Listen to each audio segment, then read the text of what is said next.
अभी आप सुन रहे हैं बिट्टू यादव की शानदार प्रस्तुति। लाल बाबू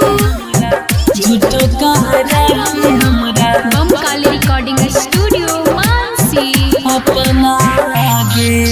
यही तो कल बराती तोहर चल जाइबे ससुराल गे, तोरा बिना सोना लगते हमर संसार गे।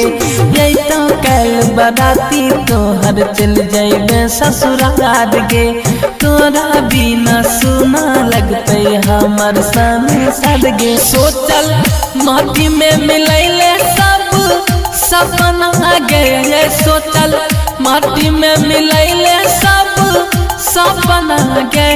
जान झूठो कह रही हमरा अपना गे, जान झूठो कह रही हमरा अपना गे, अपना गे। जान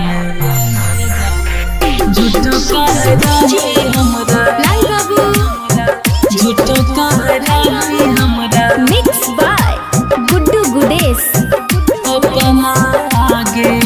सोचने मेरी हो ऐसन हमरा दिल पर जबे जखाम गे, फूल तोरा हम बुझैरी हो पत्थर छही सनाम गे, पत्थर छही सनाम गे। सोचने मेरी हो कहियो ऐसन दिल पर जबे जखाम गे, फूल तोरा हम बुझैरी हो पत्थर छही सनम गे। कहाँ सीखल तो प्यार के हा रपना गे, कहाँ सीखल तो प्यार के हा रपना गे।